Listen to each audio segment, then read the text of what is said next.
Hello and welcome to Adventures in Venueland, an EAMC podcast. This is your all-access pass to go backstage and behind the scenes with some of the brightest minds that cross the scope of the live entertainment industry. I'm Dave Rettelberger. And I'm Paul Hooper. We'll introduce you to some of our favorite people as we dive deep into the world of live touring shows and the venues that host them.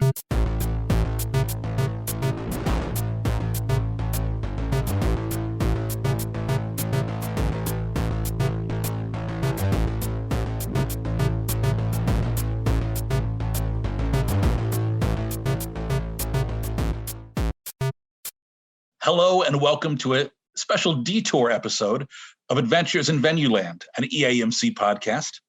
I'm Dave Rettelberger, and along with my co-host, Paul Hooper.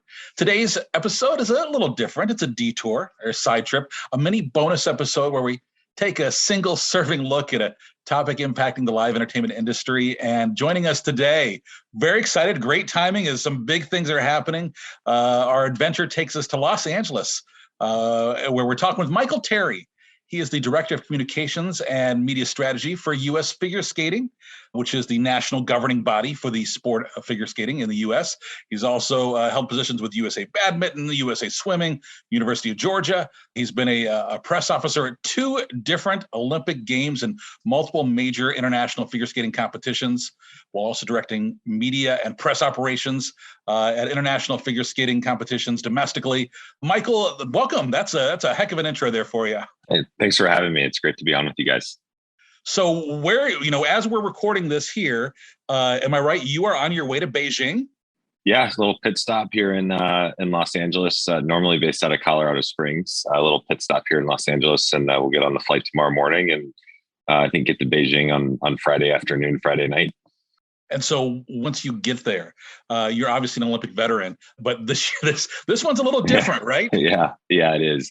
I think it's going to be, they're always a little different, and we kind of have the advantage of Tokyo happening 6 months ago. So we know a little bit of what to expect, but we'll get off the plane, we'll go through a testing protocol, we'll go to the hotel, wait on results, and then assuming everything comes back good, which we hope it does, we'll probably be in the practice venue later in the day on Saturday. So really excited to be over there. I think it's no matter when the Olympic Games happen, there's always this energy around Sure. it. And I grew up in Atlanta. I was in Atlanta in '96. I was a kid, and that's sort of when I caught the bug. And it's been a really great sort of area of sports to work in.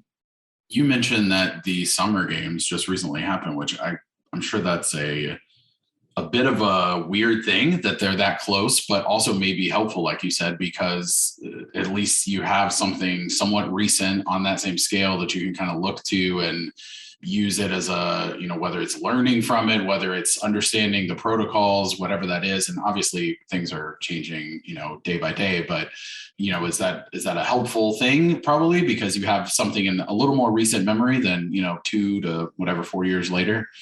Yeah, I think on the operations side, it's definitely helpful because we sort of know what was done in Tokyo, and obviously Beijing will be a little bit different. But from an operational side, a media operations side, we know what happened there, and also the media has a better idea of what worked and what didn't.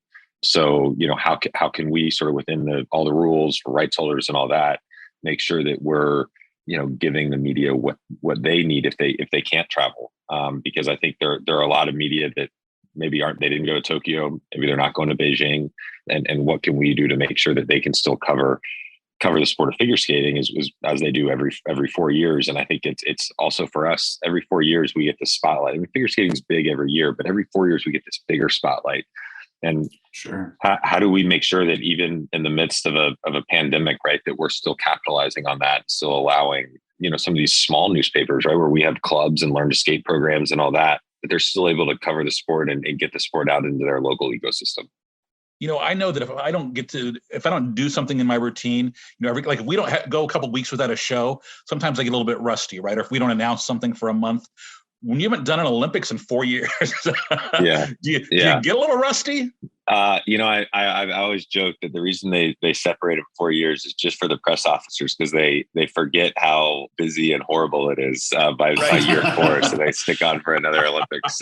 Just enough for them to get excited again, and then they're like, yeah, "Oh yeah, this thing." Exactly. You remember all the good parts. No, I think that we're lucky in figure skating, and that it's a pretty big deal every year. And obviously the pandemic has changed some things, but we've got 80 hours on NBC every year, NBC and NBC's family networks every year. We have, our world championships every year are a big deal with, 500, 600 media there. So we're able to sort of stay game ready. Obviously the Olympics is a totally different beast. Even the US championships in Olympic year is a different beast. We double the number of media that are there. But I think for the most part, we're able to stay sharp, and honestly, the Olympics sometimes can be even a little bit easier because they're spread out over a 2-3 week period. All these competitions, normally we would have all the same competitions in a 5-day period at a world championship. So, and we also bring a lot more staff at a world championships. Maybe I'm the only one that goes at Olympics. We've got 3 people on our communications team that are going over there, plus some operations support and logistical support. So, I don't know. I think it's definitely you get there and you say, oh yeah, okay, I remember this. But we are lucky in that we do get to stay kind of sharp throughout the year. Michael, somebody's listening right now and they think, I think I'd like to do this. What is this day like for you? I mean, when you're looking at the time change and the intensity of this, I imagine that when you're trying to take care of what's happening live as well as what's happening in the States and keeping all that coordinated. Right. Are you getting much sleep over the next few weeks? Probably not as much as I'd like. It's a team effort. We're like I said, we're going to have 3 of us in Beijing just on communications. We'll have we actually have our one more person that'll be back in Colorado doing a lot of our social and digital stuff. We're a lucky sport and national governing body in that we've got, we have an art team, we have a team that does video. So it does take a little bit of that pressure off. It's really fun though, and it's really exciting. And I think back to 2018 in Korea, which is my first Olympics with figure skating, and just the time change, right? The Today Show, I think, started at 10 p.m. And then, there'd be another show that would start at 11 p.m. local time for here in the US. And we try to have skaters on that, every night. So it was a very much like you'd sleep from like 2 or 3 in the morning to maybe 8 or 9, and you'd rinse and repeat. But it's you got so much adrenaline. I mean, you guys know this from working at events, right? You guys have a big show come in or a playoff game or whatever.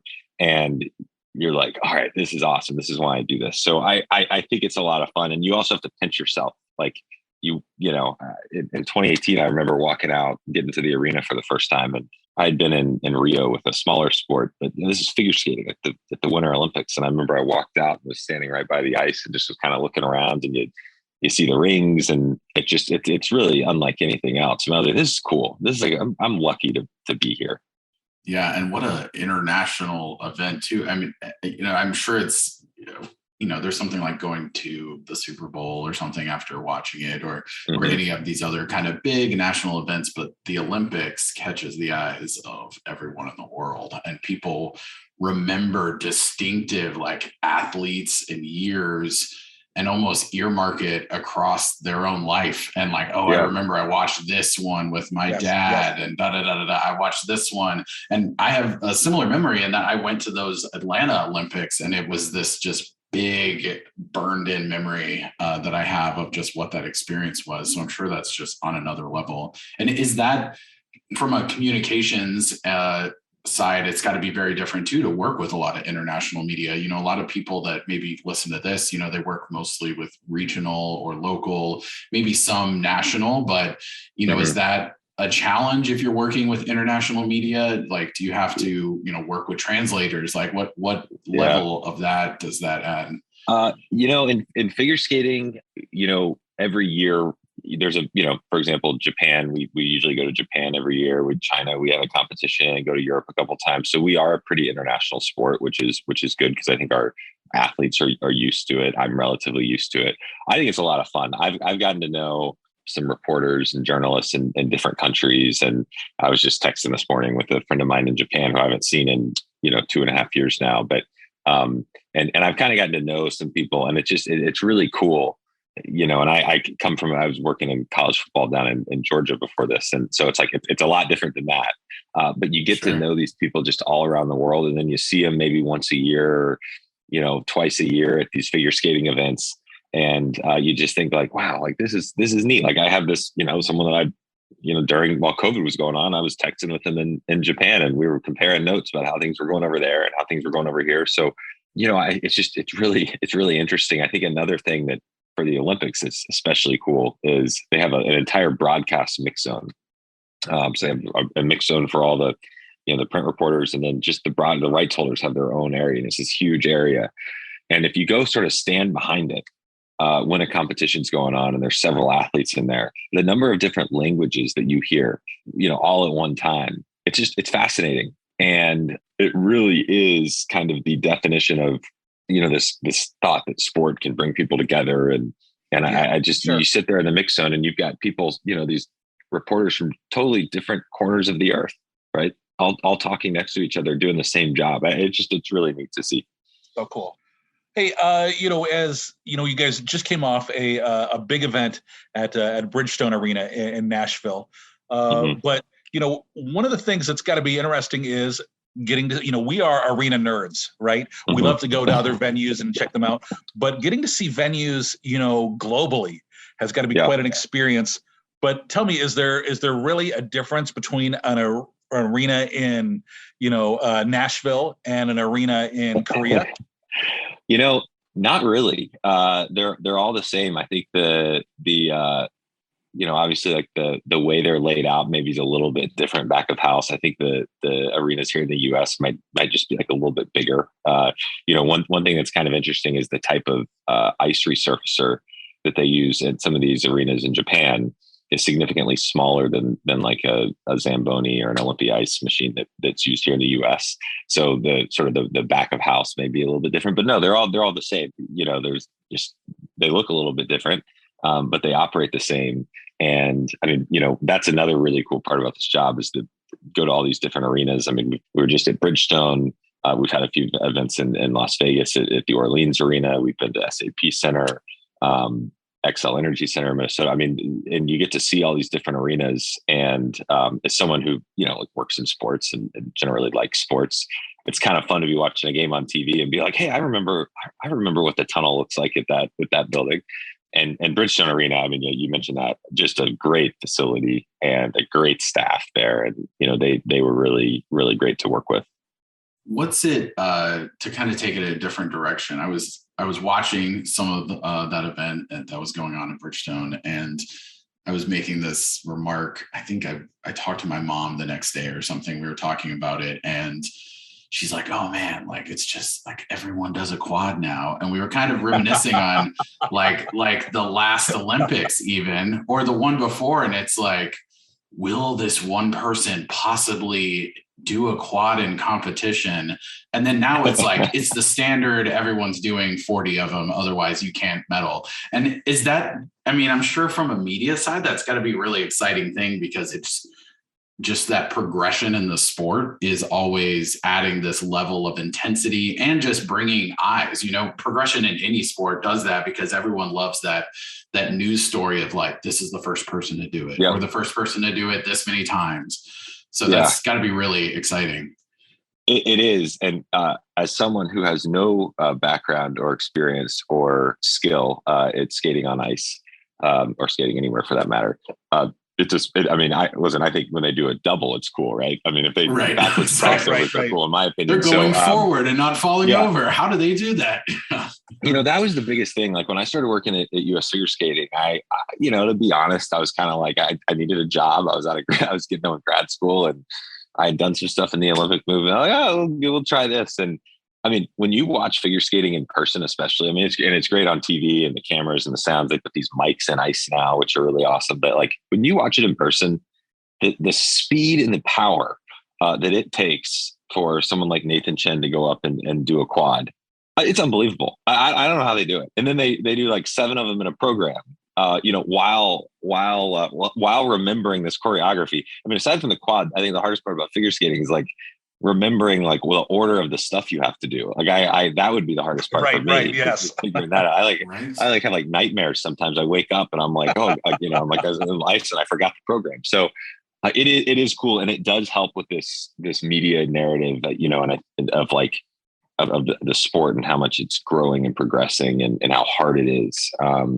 And I think that really helps when we're looking to, try to get coverage, in a place like Nashville, maybe, which a lot of people don't think is a traditional figure skating market. But like people will pay attention to the first guy to do 7 quads in a program or whatever it is. Right. And I think that really does help.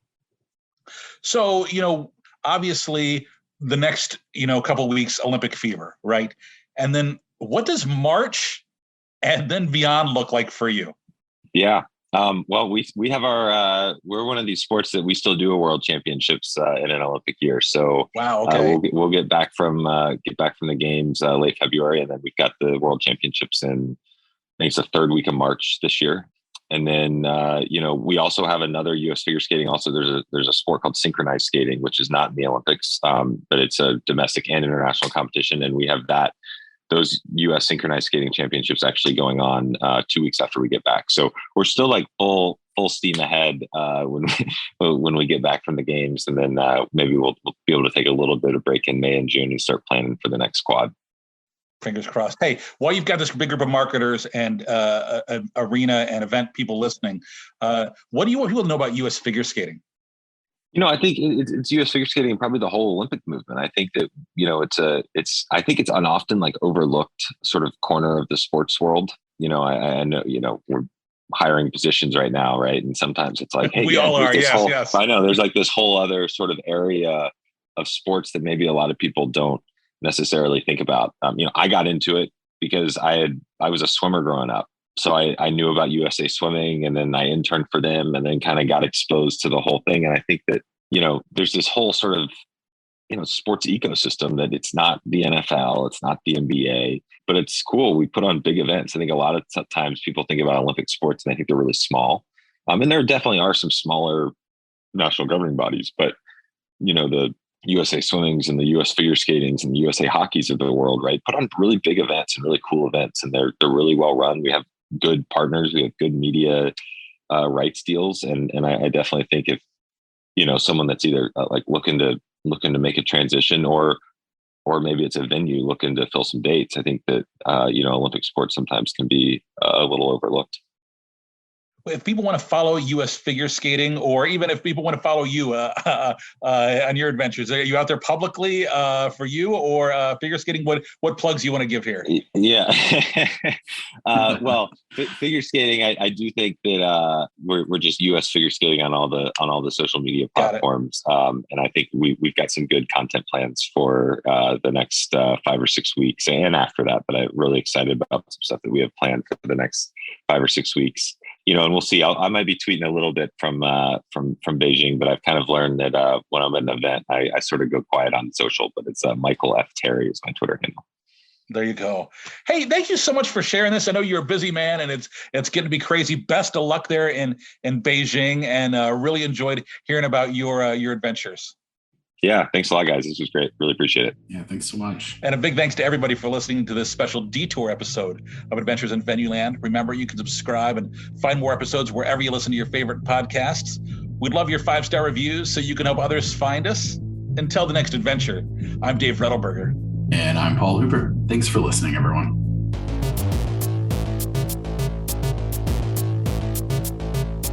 Adventures in Venueland is a side project of the Event and Arena Marketing Conference, a nonprofit organization bringing together people in the field of live entertainment to discuss marketing, publicity, and sales trends. Find out more at eventarenamarketing.com.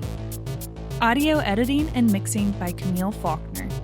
Design and digital advertising by Megan Ebeck. Copywriting and publicity by Samantha Marker. Guest booking and brand strategies by Paul Hooper. Guest research by Dave Rettelberger.